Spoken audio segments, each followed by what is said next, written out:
আল্লাহু আকবার। লা ইলাহা ইল্লাল্লাহ।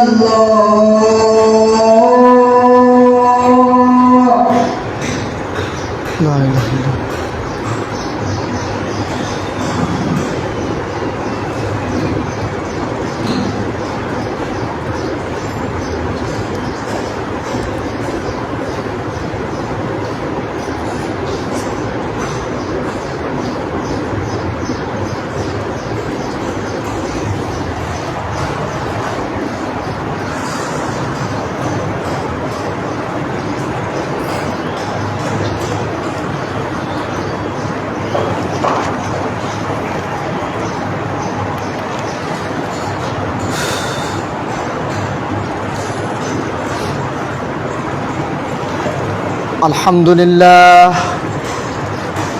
الحمد لله نحمده ونستعينه ونستغفره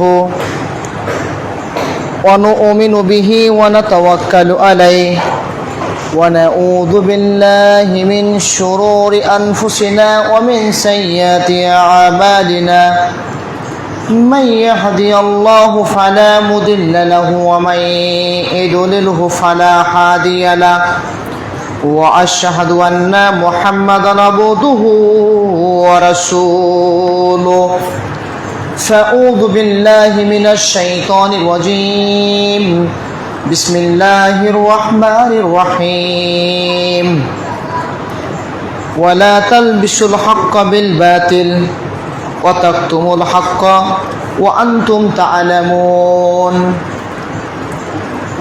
قال رسول الله صلى الله عليه وسلم بلغوا عني ولو آية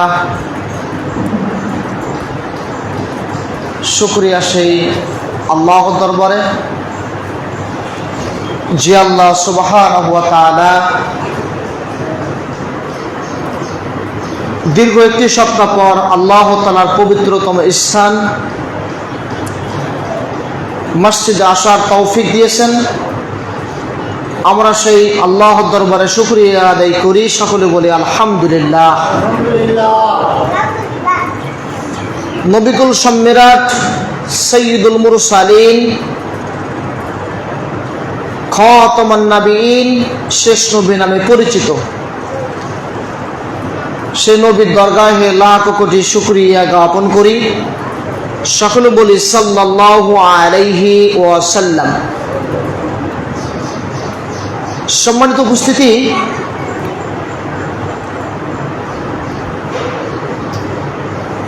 বেশিরভাগ মানুষই দুনিয়াবি হবে এ কথাই ঠিক, খুবই কম সংখ্যক মানুষ আল্লাহ ভীরু হবে এটাই চূড়ান্ত। বেশিরভাগ মানুষ দুনিয়াবি হবে, বিভিন্ন ফিতনা ও ফাসাদে মিশে যাবে এবং সেই ফাসাদমূলক কাজকে প্রতিষ্ঠার চেষ্টা করবে। কিন্তু একদল আল্লাহ ভীরু মানুষ, পরহেজগার মানুষ, যারা তাকওয়ার বলে বলিয়ান, শুধু সিরেফ তারাই টিকে থাকবে হকের উপরে, হককে প্রতিষ্ঠা করার জন্য সর্বদাই পরিশ্রম করে যাবে। আল্লাহ সুবহানাহু ওয়া তাআলা তিনি বলছেন সূরা বাকারা 2 নম্বর সূরা 42 নম্বর আয়াত, আল্লাহ বলছেন ওয়ালা তালবিসুল হাক্কা বিল বাতিল, তোমরা হকের সাথে বাতিলের সংমিশ্রণ করো না। ওয়া তাকতুমুল হাক্কা ওয়া আনতুম তা'লামুন, তোমরা জেনে শুনে হককে গোপন রেখে দিও না। এই আয়াতটা যারা জানবে, এই আয়াত সম্পর্কে যাদের মধ্যে উপলব্ধি আসবে, এই আয়াতকে যাদের কাছে মনে হবে অতি মূল্যবান একটা আয়াত এবং আল্লাহ নির্দেশ, নির্দেশ কার? রবের নির্দেশ। এই নির্দেশ কার? আল্লাহর নির্দেশ, আর কোনো কথা নেই। হকের সাথে বাতিলের সংমিশ্রণ করা যাবে না। জেনে শুনে জেনে বুঝে হককে গোপন রেখে দেওয়া যাবে না। আল্লাহ রাসূল তিনি বলছেন, লা তাজআলু তাইফাতান লিযাহিরিনা আলাল হক। কিয়ামতের আগ পর্যন্ত একটি দল থাকবে যারা হকের উপরে টিকে থাকবে, যারা মানুষকে সত্যের দিকে আহ্বান করবে কিয়ামতের আগ পর্যন্ত। সে দল কি বৃহৎ হবে, কি ছোট হবে, মাঝারি হবে, এটা নয়। আল্লাহ রাসূল তিনি বলছেন, কিয়ামতের আগ পর্যন্ত একটি দল থাকবে যারা হকের উপরে টিকে থাকবে। তারা সর্বদাই হকের দাওয়াত দিবে, মানুষকে সত্যের দিকে আহ্বান করবে। আপনারা আমার সবার দায়িত্ব পড়ে যায় মানুষকে সত্যের দিকে, হকের দিকে আহ্বান করা। আপনি যখন, আমি যখন সত্যের দিকে মানুষকে ডাকবো, মানুষকে যখন ইসলামের দিকে ডাকবো, মানুষকে যখন কোরআন ও সুন্নাহর দাওয়াত দিব, সবাই মেনে নেবে একথা মিথ্যা। অল্প সংখ্যক মানুষ মেনে নিবে, এটাই সত্য। কম সংখ্যক মানুষ মানবে, একথাই সত্য। বাস্তব যদি প্রমাণ দেই, এই হাদিস আপনারা একাধিকবার শুনেছেন, আজকেও আমি খুতবার বিষয়ের আলোকে এই হাদিসটা আবার স্মরণ করে দিতে চাচ্ছি, যেহেতু নতুন কিছু মুসল্লি আছেন আপনারা। আল্লাহ রাসূল সাল্লাল্লাহু আলাইহি ওয়াসাল্লাম তিনি দাওয়াত দিচ্ছেন মক্কার বিভিন্ন ঘরে ঘরে। দাওয়াত দিয়ে নিজের আত্মীয়, পরিবার পরিজন তাদের কাছ থেকে পর্যন্ত মারকে ফেরত এসেছেন, নির্যাতনের সম্মুখীন হয়েছেন, জুলুমের সম্মুখীন হয়েছেন। তিনি কি দাওয়াত থেকে ফিরে আসছেন? কথা বুঝেন না আপনারা? তিনি কি হক প্রতিষ্ঠার ক্ষেত্রে যে স্বপ্ন দেখছেন, এই স্বপ্ন থেকে কি ফিরে আসছেন? ফিরে আসেন নাই। তিনি যে দাওয়াত দিচ্ছেন মানুষকে, দাওয়াত থেকে কি ফিরে আসছেন? আসেন নাই। কারণ মূল টার্গেট ছিল সেটা হলো যে আমি দুনিয়াবি কোনো সম্পদ প্রতিষ্ঠা করছি না, আমার লক্ষ্য একটাই, সেটা হলো কোরআন এবং সুন্নাহ প্রতিষ্ঠার জন্য আমি সর্বদা চেষ্টা করে যাচ্ছি। বাধা দিয়েছে নিজের আত্মীয়, নিজের পরিবার, সবাই বাধা দিয়েছে। এই বাধাকে মারিয়ে গিয়ে এবার তিনি দাওয়াত দিচ্ছেন 11 নববী বর্ষে যারা মক্কাতে বাহিরের জায়গা থেকে আসে, বাহিরের বিভিন্ন এলাকা থেকে আসে, তাদের মাঝে গিয়ে দাওয়াত দিচ্ছেন। এই দাওয়াতে প্রথম তিনি একটি কাফেলা পেলেন, যে কাফেলাতে ছিল 6 জন। এই 6 জন আলহামদুলিল্লাহ তারা রাসূল সাল্লাল্লাহু আলাইহি ওয়াসাল্লামের আগমন বার্তা সম্পর্কে মদিনার ঘরে ঘরে গিয়ে দাওয়াত দিলেন। মাত্র 6 জন। এই 6 জন দাওয়াত দিয়ে 12 নববী বর্ষে মাত্র পেলেন কয়জনকে? 12 জনকে পেলেন। এই 12 জন আবার 13 নববী বর্ষে তারা মদিনার ঘরে ঘরে দাওয়াত দিয়ে 13 নববী বর্ষে 75 জন বড় একটা কাফেলা পেয়ে গেলেন। 75 জন এক বছরে। তো আজকের দিনে যদি আপনিও আমি হক প্রতিষ্ঠা করার চেষ্টা করি, কোরআন সুন্নাহর দাওয়াত যদি দেই, মানুষ মানবে, কিন্তু কম সংখ্যক মানুষ মানবে। মানুষ মানবে, সময় লাগবে, মানুষ মানবে, আপনাকে বের করে দিবে। আপনার ধৈর্যের মাত্রা যদি মনে করেন যে আমি ওভার করে ফেলেছি, তাহলে আপনার দ্বারা কখনো কোনোদিন কোনো দাওয়াতি কাজকে প্রতিষ্ঠা করা অসম্ভব, সম্ভব নয়। এই যে মসজিদ আজকে দাঁড়িয়ে সালাত আদায় করছি, আমরা এখানে দাঁড়িয়ে যে সালাত আদায় করছি, এটাকে তৈরি করতে কম সময় লাগছে? অনেক সময় লাগছে, প্ল্যানিং করা লাগছে, অর্থ দেওয়া লাগছে, বিভিন্নভাবে বিভিন্ন ক্ষেত্রে এখানে কষ্ট মেহনত করা লাগছে, সময় লাগছে। প্রতিটা কাজ সময়ের বিভিন্ন পরিশ্রম মেহনতের ফলে হয়। যখন আপনি মানুষকে দাওয়াত দিবেন কোরআন ও সুন্নাহর, আর সে দাওয়াত যখন তড়িৎ গতি পাওয়ার চেষ্টা করবেন, তাহলে বুঝতে হবে যে আপনার দাওয়াতে বরকত আসতে পারে না। তড়িৎ ফলাফল আশা করা যাবে না, অতিমাত্রায় খুব দ্রুত ফলাফল এটা আশা করা যাবে না।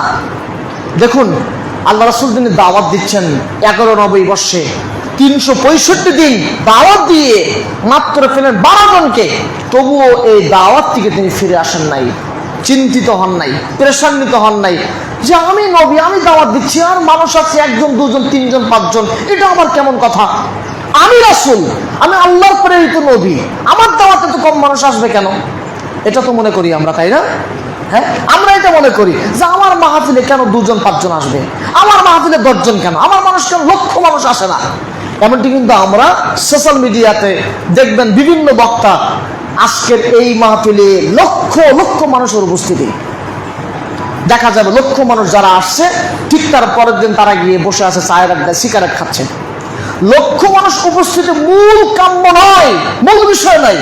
মূল বিষয় হলো আপনার দাওয়াতে যারা আসছে তারা প্রকৃত আপনার দাওয়াতে ঈমানদার হচ্ছে কিনা, পরেশগার হচ্ছে কিনা, আপনার দাওয়াতটা তারা নিচ্ছে কিনা। কারণ আপনি দাওয়াত দিচ্ছেন কোরআন ও সুন্নাহর, আপনি দাওয়াত দিচ্ছেন ইসলামের, আপনি দাওয়াত দিচ্ছেন আপনার আল্লাহর। ওই দাওয়াতটা যখন মেনে নিবে, প্রতিষ্ঠা করবে, বুঝতে হবে যে আমার দাওয়াতে ফলাফল আসছে। আল্লাহ রাসূল সাল্লাল্লাহু আলাইহি ওয়াসাল্লাম যখন দাওয়াত দিলেন, সেই দাওয়াতে প্রথম পেলেন 12 জন, তারপরে পেলেন 6 জন, তারপরে 12 জন, তারপরে 75 জনকে পেলেন। এই 75 জনের মধ্যে তীক্ষ্ণ ঈমান, মজবুত ঈমান। মুজদালিফা, গভীর রজনী, দুপাশে পাহাড়, উপরে আসমান, দাওয়াত দিচ্ছেন 75 জনকে। 75 জন বলছি, ইয়া রাসূলুল্লাহ, আজকের এই দাওয়াত যদি আমরা মেনে নেই, আপনি যেটা আমাদেরকে বলছেন, এই দাওয়াত যদি মেনে নেই, এই দাওয়াতের মাধ্যমে কি পেতে পারি? আল্লাহ রাসূল সাল্লাল্লাহু আলাইহি ওয়াসাল্লাম তিনি বললেন একটি মাত্র বাক্য, আর কোনো কিছু বললেন না, সেটা ছিল আল জান্নাহ, আল্লাহ তোমাদেরকে জান্নাত দান করবেন, আর কিছুই না। গভীর রজনী, রাত গভীর হয়েছে, বসে আছে আল্লাহ রাসূল সাল্লাল্লাহু আলাইহি ওয়াসাল্লাম, সামনে বসে আছে 75 জন, উপরে আসমান আর নিচে তারা বসে আছেন। জান্নাত কেনা বেচা হচ্ছে, জান্নাত, জান্নাত কেনা বেচা হচ্ছে। বলছেন, ইয়া রাসূলুল্লাহ, আজকের আলোচনা মূল কিন্তু এটা, আপনার মনে রাখবেন যে ইয়া রাসূলুল্লাহ, আপনি যা বলছেন, আপনি যা বলছেন, কথাগুলো বুঝার চেষ্টা করেন। কি বলছেন? যে ইয়া রাসূলুল্লাহ, আপনি যা বলবেন, যেটা বলবেন, ওটা যদি মেনে নেই, ওটাই যদি মেনে নেই, কি পেতে পারি? ওটা যদি মেনে নেই, কি পেতে পারি?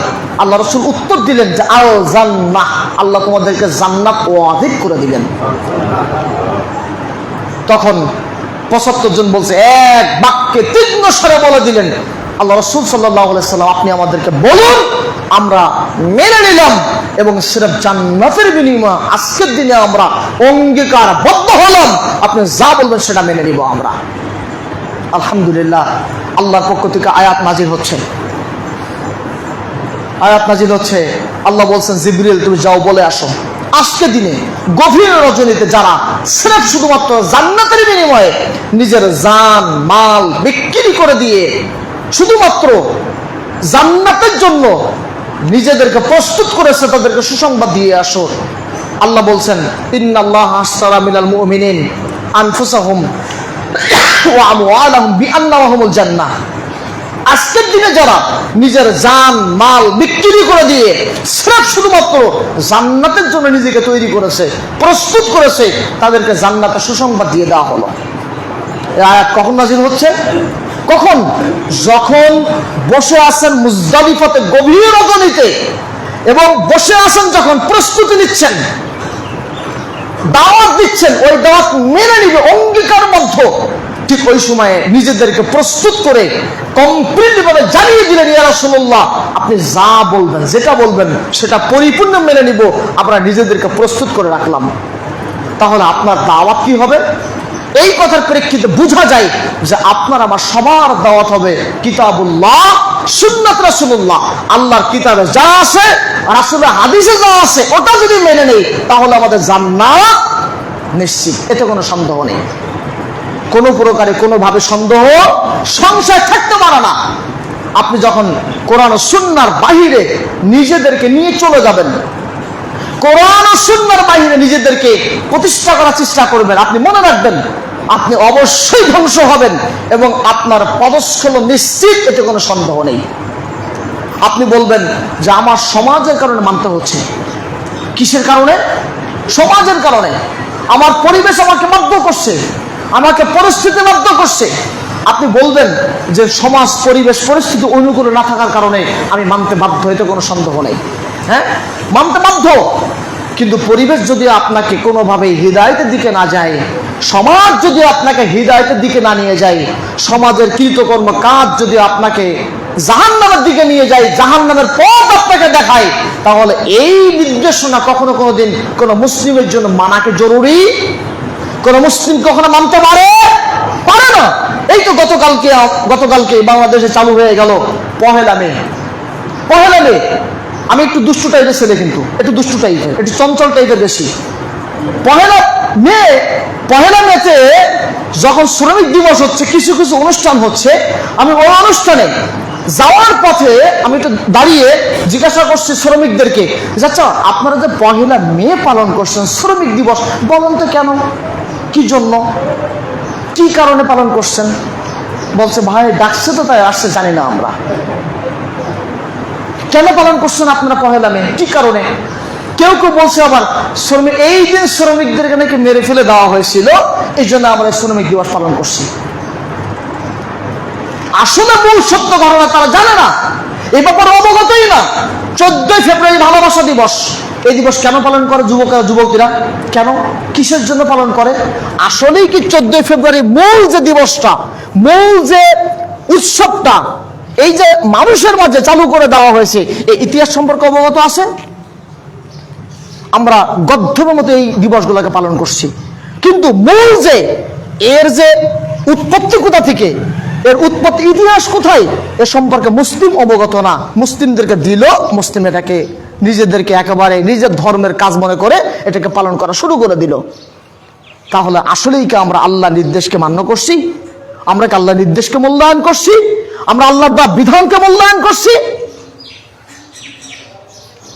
মনে রাখবেন, আপনি সমাজের দোহাই দিবেন না। কাকে দিচ্ছেন সমাজের দোহাই? আপনি কোথায় দিচ্ছেন সমাজের দোহাই? আপনি পরিবেশের দোহাই দিচ্ছেন কেন? আপনি অফিসের দোহাই দিচ্ছেন কেন? আপনি কি আল্লাহ রাসূলের থেকে বেশি বিপদগ্রস্ত? আপনি কি মুহাম্মদ রাসূলুল্লাহ সাল্লাল্লাহু আলাইহি ওয়াসাল্লাম থেকে বেশি বিপদগ্রস্ত? আপনি তার থেকে বেশি জুলুমের সম্মুখীন? আপনি তার থেকে বেশি নির্যাতনের সম্মুখীন? আপনি তার থেকে বেশি জুলুমের সম্মুখীন নয়, নির্যাতনের সম্মুখীন নয়। আল্লাহ রাসূল সাল্লাল্লাহু আলাইহি ওয়াসাল্লাম যখন মক্কার ঘরে ঘরে দাওয়াত দিচ্ছেন, কাফেররা নির্যাতন করছে, সালাত আদায় করছেন, পিঠে ভুঁড়ি চাপিয়ে দিচ্ছে, আর বলছে পাগল মুহাম্মদ, অমুক মুহাম্মদ, তমুক মুহাম্মদ, বিভিন্ন খারাপ ভাষায় গালিগালাজ করছে, বের করে দিচ্ছে এলাকা ছেড়ে, মক্কা থেকে বের করে দিচ্ছে, নির্যাতন করছে, জুলুম করছে। আল্লাহ রাসূলকে প্রস্তাব দেওয়া হলে, মুহাম্মদ শোনো, আজকের দিনে তোমরা যে দিন ধর্ম পালন করছো, ওই দিন ধর্ম আমরাও পালন করতে রাজি আছি। শর্ত শুধু একটাই, সেটা হলো আমাদের দিন ধর্ম তোমাদেরকে পালন করতে হবে। আমাদের দিন ধর্ম, আমাদের কাজকে তোমাদেরকে পালন করা লাগবে। যদি পালন করো, তাহলে তোমাদের দিন ধর্ম কাজগুলো আমরাও পালন করতে রাজি আছি। সেদিন প্রস্তাব আসে নাই? এই প্রস্তাব আল্লাহর পক্ষ থেকে আয়াত নাজিল হয়ে গেল, সূরা কাফিরুন, কুল ইয়া আইয়ুহাল কাফিরুন। শেষ আয়াত হলো লাকুম দীনুকুম ওয়ালিয়া দিন। জেনে রেখে দিয়ে, হে কাফির সম্প্রদায়, তোমরা যে প্রস্তাবটা দিচ্ছ, এই প্রস্তাব প্রত্যাখ্যান করলাম, এবং তোমাদের দিন তোমাদের থাক, আমাদের দিন আমাদের থাক। এই প্রস্তাব প্রত্যাখ্যান করা নাই, করেছে। তাহলে আজকের দিনে মুসলিম জাতি কিভাবে ইহুদি থেকে সরে দেওয়া বিভিন্ন বিদাতি কার্যকলাপ, ইসলামে যেটা নাই, যেটা কোরআনে নাই, যেটা হাদিসে নাই, এগুলি মুসলিম কিভাবে পালন করতে পারে? একজন একনিষ্ঠ মুসলিম, ইমানদার, পরিষ্কার মুসলিম কখনো কোনোদিন জেনে বুঝে কোনো কাজ করা ছাড়া হঠাৎ করে কোনো কাজ করার ক্ষেত্রে নিজেদেরকে ভালো মানুষ, পরিচ্ছন্ন মানুষ মনে করতে পারে না। কারণ সাচ্চা মুসলিম, পরিচ্ছন্ন মুসলিম সর্বদাই সর্ব অবস্থায় জেনে বুঝে কাজ করে, এবং যে কাজটা করে ও কাজটা আল্লাহর নির্দেশ আছে কিনা, আল্লাহ রাসূলের নির্দেশ আছে কিনা, জেনে বুঝে তারপরে সে কাজগুলো করে, সে কিন্তু প্রকৃত মুসলিম। সেদিন জুলুমের সম্মুখীন, নির্যাতনের সম্মুখীন হওয়ার পরেও প্রস্তাব প্রত্যাখ্যান করেছিলেন। আর আজকের দিনে আমরা সেই ইহুদি থেকে সরে দেওয়া কৃষ্টি কালচারকে আমরা মূল্যায়ন করছি। আমরা আজকের দিনে আমরা নিজেদেরকে সমাজে দোহাই দিচ্ছি, আজকের দিনে আমরা বাপদাদা দোহাই দিচ্ছি, আজকের দিনে আমরা বিভিন্ন ব্যক্তির দোহাই দিয়ে নিজেকে পরিচালনা করছি। কিন্তু আসলেই কি আমরা নিজেদেরকে যা দোহাই দিয়ে নিজেদেরকে পরিচালনা করছি, কিয়ামতের মাঠে তাদের দোহাই দিয়ে বাঁচা সম্ভব? কখনোই সম্ভব না। কারণ আমাদেরকে যদি দোহাই দিতে হয় অবশ্যই কোরআন মানছি কিনা, হাদিস মানছি কিনা, কিতাবুল্লাহ সুন্নাত রাসূলুল্লাহ, আল্লাহর কিতাব রাসূলের সুন্নাত মেনেছি কিনা, এটা আমাদের কমপ্লিট ভাবে দেখা হবে এবং দেখার পরে তবে রয়েছে আমাদের মুক্তি। আল্লাহ রাসূল তিনি স্পষ্ট বলে দিয়েছেন, লা তাজআলু তাইফাতান লিযাহিরিন আলাল হক, কিয়ামতের আগ পর্যন্ত একটি দল থাকবে যারা হকের উপরে টিকে থাকবে, যারা কোরআন সুন্নাহর উপরে টিকে থাকবে। ওই হকপন্থী দলের আওতাভুক্ত আপনাকে আমাকে হতেই হবে। ওই হকপন্থী দলের অধিকার এবং বাস্তবসম্মতভাবে কার্যকলাপ আমাদেরকে হতে হবে। আর যদি হকপন্থী দলের আওতাভুক্ত না হতে পারি, যদি নিজেদেরকে একেবারে সাধারণ, নিজেদেরকে একেবারে আলখাল্লাভাবে চলাফেরা ক্ষেত্রে অগোছালোভাবে চলাফেরা করাই, তাহলে মনে রাখবেন হাজার বার চেষ্টা করে আমরা নিজেদেরকে মুক্তিপ্রাপ্ত দলে অন্তর্ভুক্ত করাতে পারবো না, অসম্ভব। আজকের দিনে বাংলাদেশে দেখবেন, আমরা দেখতে পাচ্ছি গত কিছুদিন আগেই নারী অধিকার নিয়ে বিভিন্নভাবে আমরা সরকারিভাবে কার্যকলাপ পরিচালনার একটা যে প্রচেষ্টা চালানো হচ্ছে, আপনারা দেখেছেন না? দেখেছেন। আশ্চর্যের ব্যাপার, ইসলামকে বাদ দিয়ে যারাই যে অবস্থাতেই চেষ্টা করেছে যে অন্য কিছু প্রতিষ্ঠা করবে, তারাই অপমানিত হয়েছে, অপদস্থ হয়েছে। ইসলামকে বাদ দিয়ে যারা অন্য কিছু প্রতিষ্ঠা করার চেষ্টা করেছে, আল্লাহ তাদেরকে অপদস্থ অবশ্যই করেছে। আপনারা দেখেন না ফেরাউনকে, ফেরাউন এবং মূসা আলাইহিস সালাম যে পথ দিয়ে আল্লাহ তাআলা তাকে বাঁচিয়ে দিলেন, ওই একই পথে ফেরাউনকে ডুবিয়ে মারলেন। দোষ কি পথের নাকি দোষ মতের? দোষ পথের না দোষ মতের? দোষ মতের। দোষ পথের নয়, পথ ঠিক ছিল কিন্তু মত হলো ভিন্ন। মত ভিন্নতার কারণে যেই পথ দিয়ে আল্লাহ সুবহানাহু ওয়া তাআলা বাঁচিয়ে দিলেন মূসা আলাইহিস সালামকে, আল্লাহ তাআলা একই পথে আল্লাহ ফিরআউনকে ডুবিয়ে মারলেন। আজকের দিনে সাহসটা আপনি পেলেন কি করে? ঢাকার বিভিন্ন জায়গাতে বিভিন্নভাবে প্রতিবাদ সমাবেশ তৈরি করা হচ্ছে। আলহামদুলিল্লাহ, বাংলার মুসলিম জাতির ঈমান বেঁচে আছে। আজকে কুষ্টিয়ার এই মসজিদ থেকে স্পষ্ট ঘোষণা হচ্ছে, আপনার যে স্পর্ধা আপনি দেখাচ্ছেন এবং কোরআন বিরোধী যে আইন পাশ করার স্বপ্ন দেখছেন, বাংলার মুসলিম ইমানদার পরেশগার মুসলিম বেঁচে থাকতে এই আইনকে কেউ কখনো মেনে নেবে না ইনশাআল্লাহ। কারণ বাংলার মুসলিমের ইমানে তেজ আছে, বাংলার মুসলিম ইমান বেঁচে আছে। বাংলার মুসলিমের ইমানই তেজ যদি বেঁচে থাকে, বাংলাদেশে কখনো কোনো ইসলামী আইন কার্যকলাপ প্রতিষ্ঠা হবে, সেটাকে প্রতিষ্ঠা করা ছাড়া ইসলাম বিরোধী কোনো কাজকে তারা সাপোর্ট করবে না ইনশাআল্লাহ।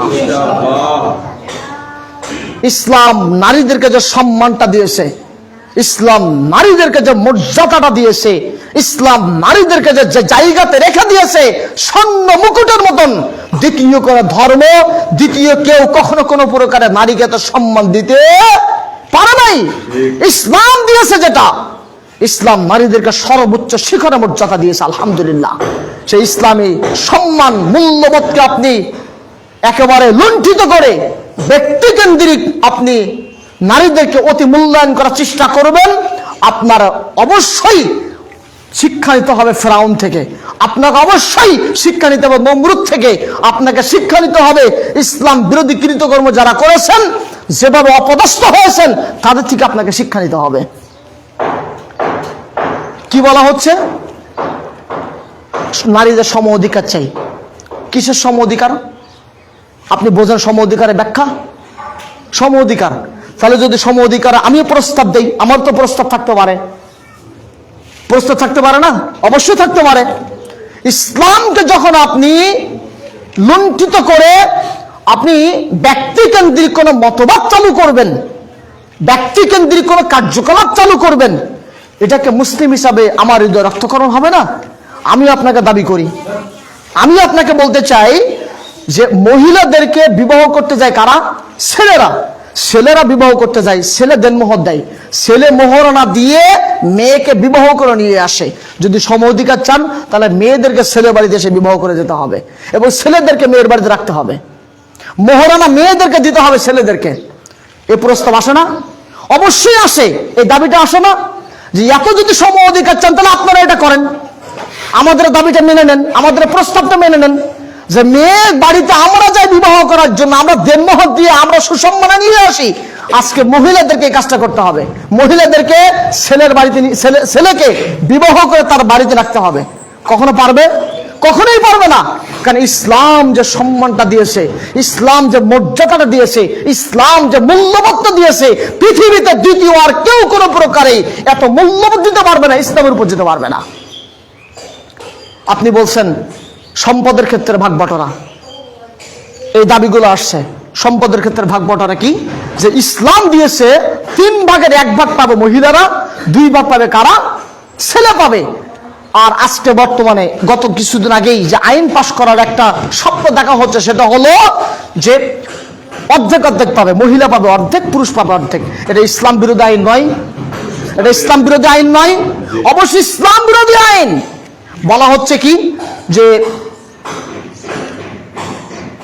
স্বামী যদি চায় স্ত্রীর সাথে মিলিত হতে, তাহলে স্ত্রী যদি স্বেচ্ছায় মিলিত হতে না চায়, তাহলে এটা হবে হলো জোরপূর্বক তার সাথে মিলিত হওয়া। এই আইনটা সামনে আনার মানে কি? পরিবারের মধ্যে কোন্দল তৈরি করা। পরিবারের মধ্যে কি তৈরি করা? পরিবারের মধ্যে কোন্দল তৈরি করা, পরিবারের মধ্যে বিভিন্নভাবে ফিতনা ফাসাদ তৈরি করে দেওয়া, পরিবারের মধ্যে দাঙ্গা হাঙ্গামা তৈরি করে দেওয়া, পরিবারের মধ্যে বিভিন্নভাবে তালাকের যে এখন একটা মহড়া শুরু হয়েছে, এটাকে আরো বেশি বাড়িয়ে দেওয়া, ইউরোপীয় পশ্চিমা কালচার এখানে প্রতিষ্ঠা করা, ইউরোপীয় কালচার প্রতিষ্ঠা করা। এখানে আপনি আশ্চর্য হবেন, আজকে বাংলার জমিনে এই আইনকে সামনে আনা মানে বাংলাদেশের মহিলাদের মধ্যে স্বাধীনতা তৈরি করে দেওয়া এবং বাংলার জমিনকে ধ্বংসের দ্বার প্রান্তে নিয়ে যাওয়া, দ্বার প্রান্তে নিয়ে যাওয়া। পশ্চিমা কালচার প্রতিষ্ঠা মানে এটাকে জাহান্নাম বানানো এই দেশটাকে। বাংলার 16 কোটি মুসলিম, বাংলার 95% মুসলিম এই আইনকে একেবারে সসম্মানের সহিত বলে দিতে চাই, প্রধান উপদেষ্টা, যদি আপনি ক্ষমতায় থাকতে চান, যদি আপনি সসম্মানে টিকে থাকতে চান, অনতিবিলম্বে জাতির কাছে ক্ষমা চেয়ে এই আইনকে তুলে নিন, নচেত আপনার পরিণতি কিন্তু গত দিনের মতো হবে। অবশ্যই হবে, আপনার একই পরিণত হবে। আপনাকে যে জনগণ বসিয়েছে, যে জনগণ আপনাকে সম্মানের সাথে মূল্যায়ন করেছে, সেই জনগণের হৃদয় রক্তক্ষরণ হওয়ার পূর্বেই আপনি অনতিবিলম্বে আইনকে আপনি অবশ্যই পাশ করার পূর্বেই এটাকে আপনি অতি দ্রুত সেটাকে আপনি বর্জন করুন, নাহলে আপনার পরিণতি অবস্থান এত নিম্ন পর্যায়ে চলে যাবে, সম্মান নয়, আপনাকে দ্রুত গতিতে এখান থেকে সরে দেওয়ার চেষ্টা করতে হবে। আশ্চর্যের ব্যাপার, আবার আইন পাশ করা হচ্ছে যে যারা পতিতা মহিলা তাদেরকে বলা হোক যে তারা পতিতা নয়, ওটা তাদের কাজ, তারা এটা শ্রমিক। স্পষ্ট হাদিস, আল্লাহ রাসূল সাল্লাল্লাহু আলাইহি ওয়াসাল্লাম তিনি বলছেন, যদি কোনো পরিবার, যদি কোনো দেশে, যদি কোনো এলাকায়, যদি কোনো গোষ্ঠীতে জিনা চালু হয়, তাহলে 4টা বিপদ নেমে আসে। একটা বিপদ হলো সেই এলাকাতে ঘন ঘন ভূমিকম্প হবে। দ্বিতীয় নম্বরে এমন রোগ হবে যে রোগ কখনো কোনো ঔষধ বের হয়নি, ঔষধই বের হয়নি। তৃতীয়ত সেই এলাকা তাদের সম্পদ কমে যাবে, তাদের সম্পদের যে বারাকাটা ছিল এই বরকত থেকে তারা একবারে মাহরুম হয়ে যাবে। আর চতুর্থ নম্বরে তাদের যে স্মৃতিশক্তি এটা লোপ পাবে। এই 4টা বিপদ যদি নেমে আসে, আপনি আমি আশঙ্কা করছি যে পতিতা মহিলাদেরকে, তাদেরকে পতিতা না বলে, তাদেরকে ওই কাজ থেকে ফিরিয়ে না এনে, তাদের অবৈধ মেলামেশা থেকে ফিরিয়ে না এনে তাদেরকে শ্রমিক বলা হচ্ছে, মানে আমার এই দেশটাকে জিনার কারখানা বানানোর চেষ্টা করা হচ্ছে। এটা জিনার কারখানা, এটা জিনার কারখানা নয়, এটা জিনার কারখানা নয়। অবশ্যই বাংলার জমিন 95% মুসলিমের দেশ, এই দেশটাকে অবশ্যই সসম্মানে মুসলিম দেশে তৈরি করতে হবে। ইসলাম বিরোধী কোনো কাজ হবে সেটা মুসলিম জাতি কখনো কোনোদিন মেনে নেবে না। ইমানে আঘাত করার সুযোগ নেই। ইমানে বলে বলিয়ান তিতুমির কখনো কোনোদিন তিনি বাঁশের কেল্লা ছাড়া ইংরেজদের অস্ত্র তিনি নেননি। এটা ইমানের জোর।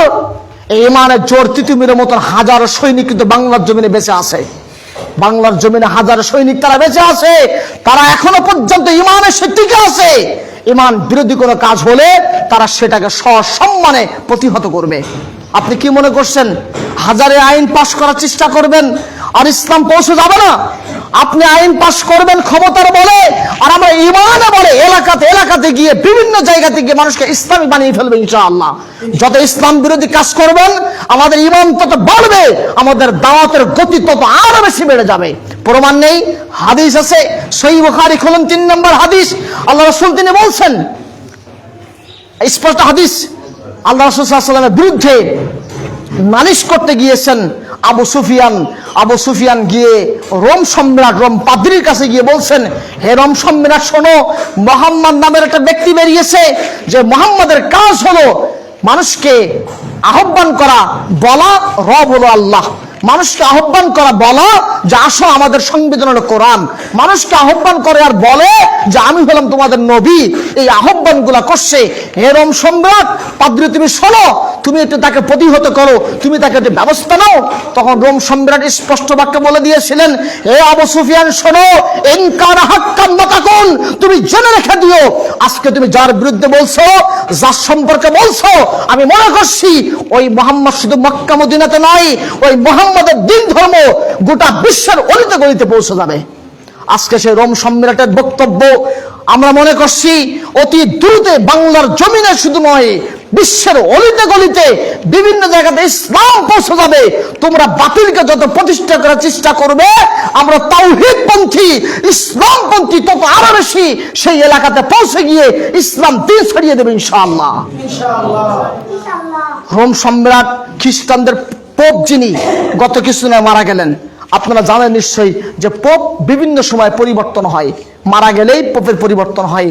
ওই সময়ে রাসূলের সময় যে পোপ ছিলেন তার এই ভবিষ্যৎবাণী বক্তব্য কি আমাদেরকে আশা যোগায় না? আমাদের আশা যোগায় না?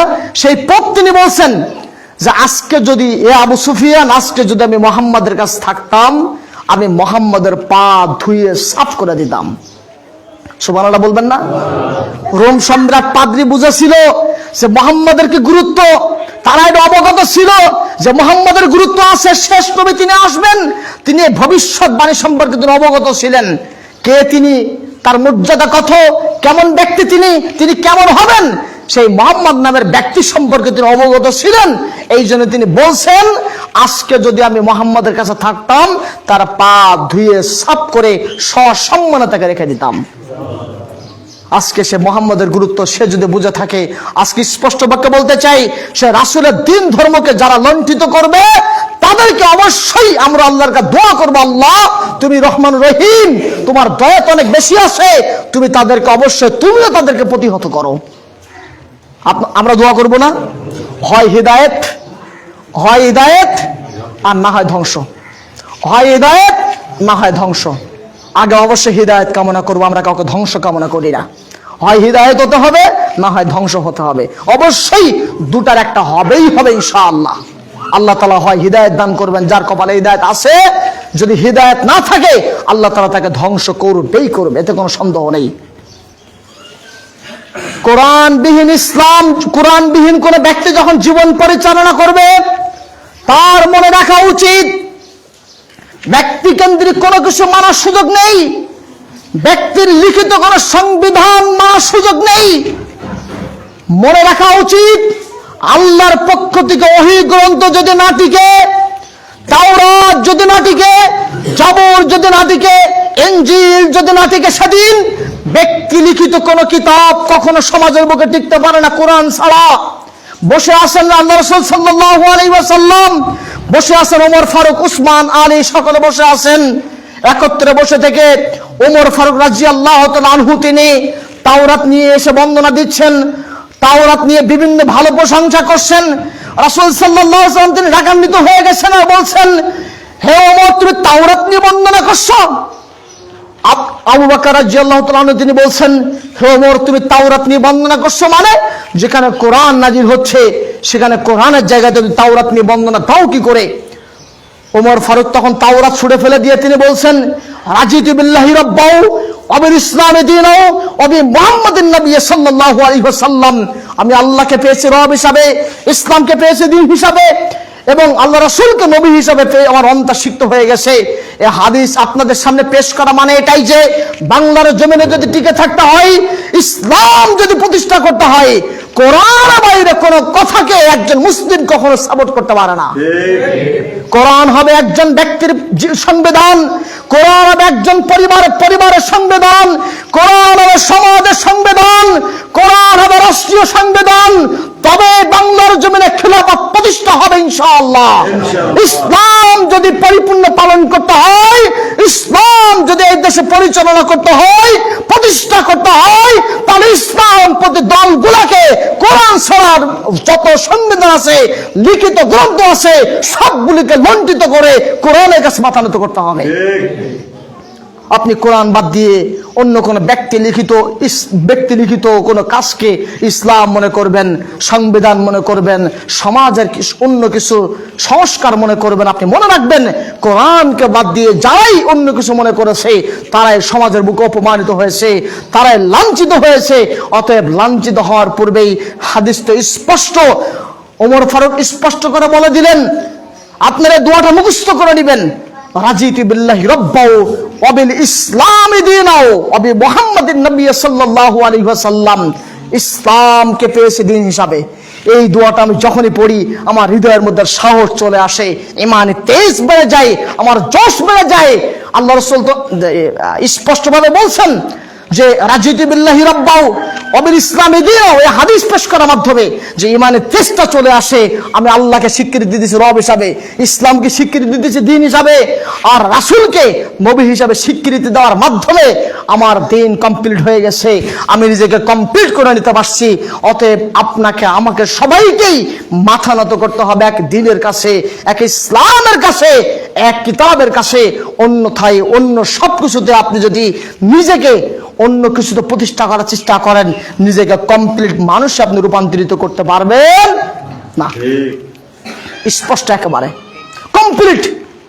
এজন্য আপনাকে অবশ্যই, আমাকে অবশ্যই, প্রত্যেকটি মানুষকে অবশ্যই মাথা নত করতে হবে কোরআনের কাছে, এবং কোরআনকে মনে করতে হবে এটা হলো আমার ব্যক্তি জীবনের, পারিবারিক জীবনের, সামাজিক জীবনের, রাষ্ট্রীয় জীবনের প্রত্যেকটা জায়গার আমার এটা সমাধান। বাংলাদেশে ইসলামী দল অনেক আছে যারা খেলাফতের বুলি ছড়ায়, যারা বলে খেলাফত প্রতিষ্ঠা করতে চাই, খেলাফত প্রতিষ্ঠা করতে চাই, খেলাফত প্রতিষ্ঠার স্বপ্ন দেখে। তাদের উদ্দেশ্য আমার একটাই বক্তব্য, খেলাফত প্রতিষ্ঠা করা সম্ভব তখন কোরআন কমপ্লিট ভাবে মানবেন যখন, খেলাফত প্রতিষ্ঠা করতে পারবেন তখন, কোরআনকে কমপ্লিট ভাবে মানবেন যখন, অবশ্যই খেলাফত প্রতিষ্ঠা সম্ভব। আর যখন আপনি কোরআনকে কিছু মানবেন আর কিছু ছাড়বেন আর বলবেন মানুষই সর্বক্ষমতার উৎস, এই সংবিধানের উপরে যখন আপনি নিজেকে সংসদে নিয়ে যাবেন, আপনি শিরিক করলেন, আর শিরিকের কারণে আপনি অবশ্যই আপনার অবস্থান অপমানিত হবে, আপনার অবস্থান লণ্ঠিত হবে। আপনি কোনোদিন কোনোভাবেই সংবিধানের জায়গাতে ইসলাম কোরআনকে না রাখার কারণে, সংবিধানের জায়গাতে আপনি কোরআনকে কমপ্লিট ভাবে না মানার কারণে আপনি শিরকি নীতিতে সংসদে যাওয়ার মাধ্যমে কোনোদিন বাংলার জমিনে খেলাফত প্রতিষ্ঠা সম্ভব নয়। আল্লাহ রাসূল তিনি বলছেন, হাদিস খুললেন মিশকাতের হাদিস, আল্লাহ রাসূল স্পষ্ট বলে দিচ্ছেন, লা ইউমিনু আহাদুকুম হাত্তা আকুন হাব্বা ইলাইহি মিন ওয়ালিদিহি ওয়া ওয়ালাদিহি ওয়ান নাসি আজমাইন। তোমরা মুমিন হতে পারবে না, পরেজগার ব্যক্তি হতে পারবে না যতক্ষণ না পর্যন্ত বাপ দাদা সন্তান সন্ততি সব কিছু থেকে বেশি ভালো না বাসবে রাসূল সাল্লাল্লাহু আলাইহি ওয়াসাল্লামকে। কাকে? রাসূল সাল্লাল্লাহু আলাইহি ওয়াসাল্লামকে। বাপ দাদা সন্তান সন্ততি সব কিছু থেকে যতক্ষণ পর্যন্ত আপনি আল্লাহ রাসূলকে বেশি না ভালোবাসবেন, আপনি মুত্তাকি পরেজগার ব্যক্তি হতে পারবেন না। তাহলে রাসূলকে ভালোবাসতে গেলে আল্লাহ রাসূলকে নিয়ে কটূক্তি করেছে কোথায় কোথায়? ফ্রান্সে। রাসূলকে ভালোবাসি প্রচন্ড আকারে, মারাত্মক আকারে বললাম, মসজিদে ঘোষণা দিয়ে দিলাম, আমার রাসূলকে নিয়ে কটূক্তি করার কারণে আজকেই সমাবেশ হবে, বিশাল কুষ্টিয়ার মাঠে, স্কুল মাঠে, কলেজ মাঠে সমাবেশ করা হবে, আপনার ফুটবল খেলা মাঠে সমাবেশ চলে গেলেন, বিশাল বড় বড় বক্তব্য দিলেন, আবার কালকে আপনি সুদ খেলেন, আপনি বিশাল বক্তব্য দিলেন, আবার কালকে আপনি গিয়ে রাজনৈতিক মাঠে গিয়ে বলছেন অমুক ব্যক্তির চরিত্র ফুলের মতো পবিত্র, অথচ সে ব্যক্তি শিরকি করে আপনি সংবিধানে গিয়ে রাষ্ট্রীয় ক্ষমতা নিয়ে বিভিন্নভাবে সংসদে গিয়ে মানুষের টাকা খেয়ে শক্তি পাওয়ার খাটিয়ে চলাফেরা করছে। এ মানুষ কি ভালো মানুষ? রাসূল প্রেমিক মানুষ, ইসলাম প্রেমিক মানুষ। তাহলে আপনি কিভাবে রাসূলকে ভালোবাসেন? রাসূলকে যদি ভালোবাসতে হয় তাহলে আপনার জীবনে সকাল থেকে ঘুম থেকে উঠেছেন সন্ধ্যা আগ পর্যন্ত যত কাজ করবেন আপনার কাজগুলোকে ইসলামিক হতে হবে। আপনি সন্ধ্যায় ঘুমাচ্ছেন, ওটাকে ইবাদত মনে করে ঘুমাতে হবে। সকালে উঠবেন, ওটাকে ইবাদত মনে করে উঠতে হবে। তবেই আপনার জীবন হলো কমপ্লিট জীবন, ইসলামিক জীবন। তবে আপনার জীবনটা হলো পরিচ্ছন্ন জীবন, তবে আপনার জীবনটা হলো সফল জীবন। আর যদি আপনার জীবনের মধ্যে কিছু এমন হয় ইসলাম মানলাম যেটা আমার পক্ষে যায়, আর কিছু মানলাম যেটা বিপক্ষে চলে যাচ্ছে ছেড়ে দিলাম, আপনাকে আয়াতটা স্মরণ করিয়ে দেই। সূরাতুল বাকারা 85 নম্বর আয়াত। আল্লাহ বলছেন আফাতুমিনুনা বিবাযিল কিতাব, কিতাবের কিছু অংশ মানবে আর কিছু অংশ ছেড়ে দিবে। তোমাদের জন্য দুনিয়াতে অপমান লাঞ্ছনা, তোমাদের জন্য কঠিন শাস্তি অপেক্ষা করছে কিয়ামতের মাঠে। তাহলে কিতাবের কিছু মানবেন আর কিছু ছাড়বেন, এই কাজটা করা যাবে না, সুযোগ নেই। কিতাবের কমপ্লিট আপনাকে মেনে নিতে হবে। যখনই আপনি কিতাবের কমপ্লিট সবকিছু মানবেন তখন আপনার দায়িত্ব পড়ে যায় নিজেকে পরিচ্ছন্ন মানুষে পরিণত করার জন্য নিজে মানা আর সমাজের বুকে দাওয়াত পৌঁছে দেওয়া। আল্লাহ আমাদের সবাইকে তৌফিক দান করুন, আল্লাহ আমাদের সবাইকে কবুল করুন এবং ইসলামিক পন্থা জীবনকে পরিচালনা করার তৌফিক দান করুন, আমিন। এই মসজিদটা যে নিয়তে তৈরি করা হয়েছে, আমি আল্লাহর কাছে দোয়া করব রব্বুল আলামিন তোমার দয়া তোমার রহম তো অনেক বেশি যে মানুষকে জায়গা দিয়েছে, যারা এখানে পরিশ্রম করেছেন, যারা এখানে ইট সিমেন্ট বিভিন্ন মেধা খাটিয়ে এই মসজিদকে দাঁড় করানোর পিছনে বৃহৎ ভূমিকা রেখে দিয়েছেন। আমি সবার জন্য প্রাণ খুলে দোয়া করি আল্লাহ সুবহানাহু ওয়া তাআলা তাদেরকে উত্তম বারাকা দান করুন, তাদেরকে উত্তম যাচাই খায়ের দান করুন, তাদেরকে দুনিয়া আখিরাতে তাদেরকে মুক্তিপ্রাপ্ত দলে অন্তর্ভুক্ত হিসেবে কবুল করুন। আল্লাহ তুমি তাদের পরিবার শান্তি এনে দিও, আমালান সালিহা সৎ আমল কা তৌফিক দান করিও, রিজকান হালাল হালাল রিজিক খাওয়া তৌফিক দান করিও, তাদেরকে সসম্মানে দুনিয়া থেকে বিদায় নিয়ে জান্নাতের বাসিন্দা হওয়ার তৌফিক দান করিও। যে নিয়াতে বহুতলা ভবন তৈরি করা নিয়াত করা হয়েছে, বহুতলা ভবনে রূপান্তরিত করে এখানে হকপন্থী কিছু জান্নাতে মেহমান তুমি কবুল করে নিও, আমিন। মহিলাদের সালাতের ব্যবস্থা এখানে নাই আমি জানতে পেরেছি, আমি দোয়া করি অতি শীঘ্র এখানে যেন মহিলাদের সালাতের ব্যবস্থা তৈরি করা হয় এবং আমার মা এবং বোনদেরকে সালাতের সুব্যবস্থা তৈরি করে দেওয়া আঞ্জাম দিতে পারি। আল্লাহ তাআলা সবাইকে সাথে তৌফিক দান করুন, আমিন। শুধু দোয়া করলেই আশা করি মহিলাদের জন্য সালাতের ব্যবস্থা হয়ে যাবে ইনশাআল্লাহ। হয়ে যাবে না? শুধু দোয়া করলে হয়ে যাবে না ইনশাআল্লাহ?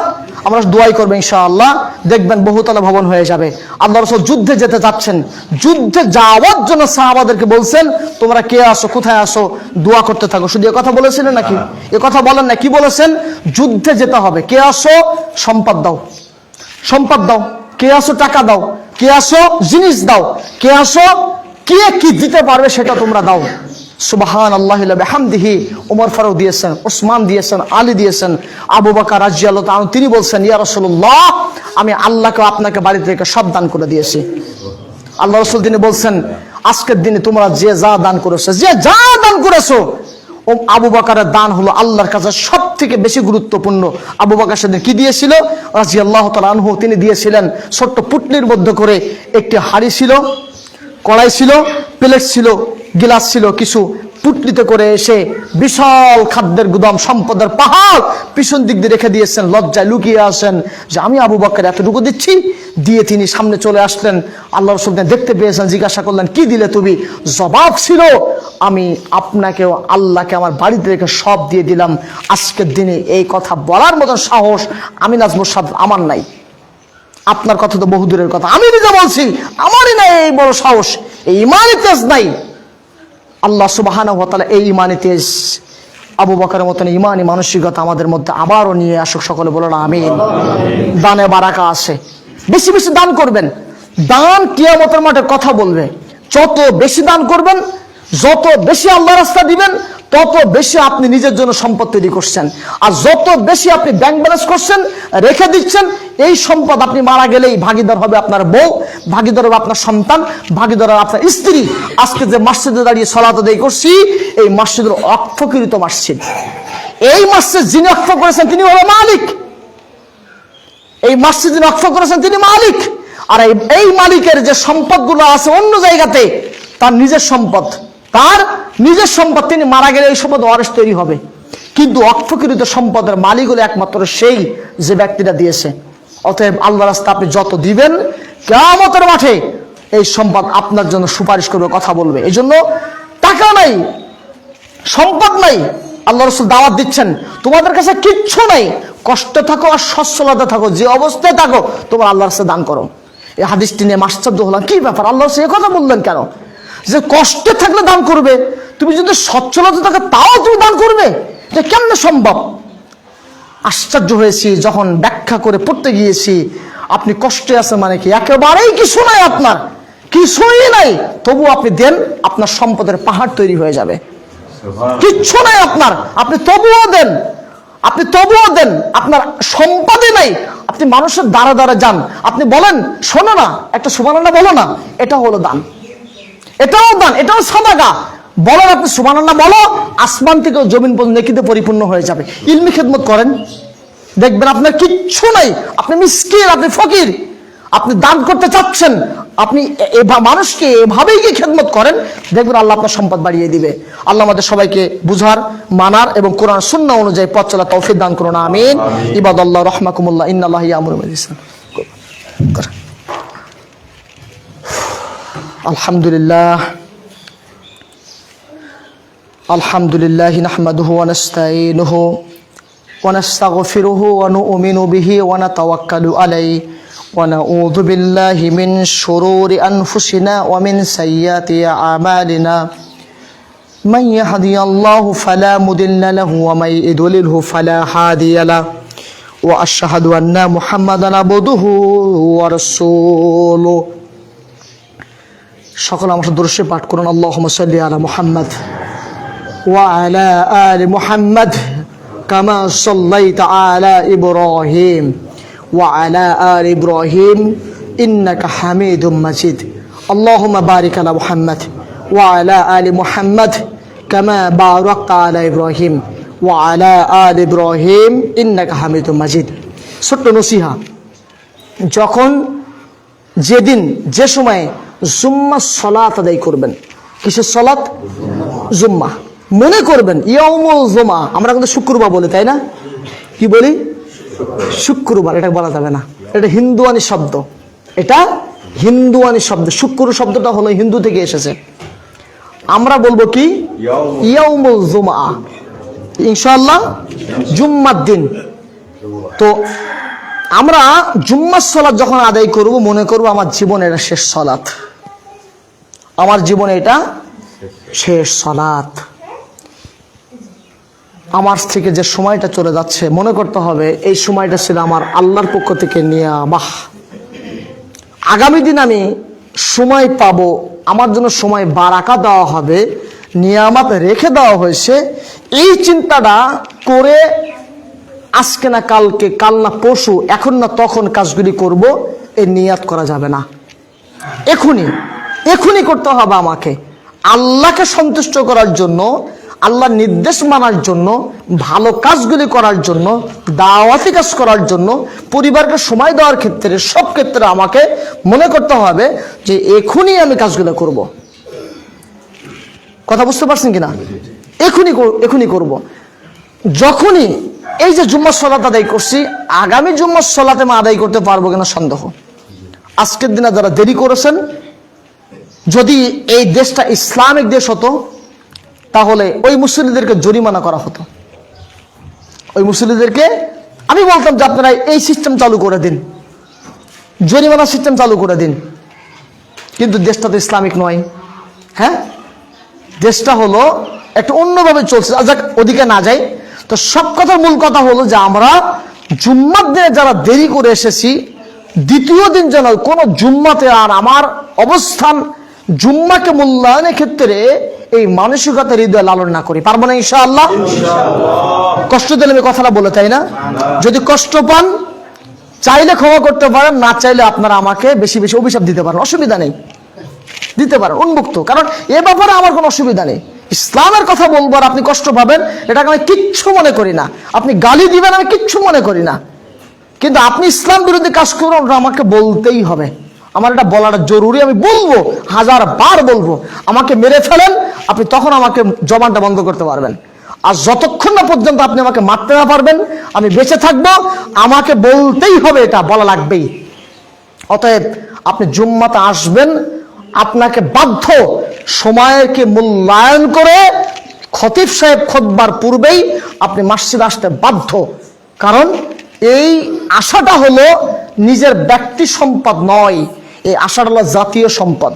কারণ মসজিদে মুসল্লি আসবে, তখন খতিব সাহেব খুতবা দিবেন। একজন, দুইজন, পাঁচজন আসবে আর বিশাল মসজিদ পড়ে থাকবে, আপনি অপমান করছেন কাকে? খতিব সাহেবকে অপমান করছেন আপনি, খতিব সাহেবকে। এই অপমান করার হলো জাতীয়ভাবে অপমান করা হচ্ছে। শুধু অপমানটা আপনি একা করছেন না, যারা আসতেছেন না সবাই অপমান করছে। অতএব সকলের সময়ের অনুপাতে আসবেন ইনশাআল্লাহ। আল্লাহ আমাদের সহজ করে দেন, আমিন। ইবাদাল্লাহ রাহমাকুমুল্লাহ, ইন্নাল্লাহা ইয়া'মুরুকুম বিল আদলি ওয়াল ইহসান ওয়া ইতাযিল কুরবা ওয়া ইয়ানফাশিল মুনকার ওয়া আবগুযু লাআল্লাকুম তাযাক্কারুন। আযকুরুল্লাহ আযকুরুকুম ওয়াশকুরু লি ওয়া লা তাগফুরুন।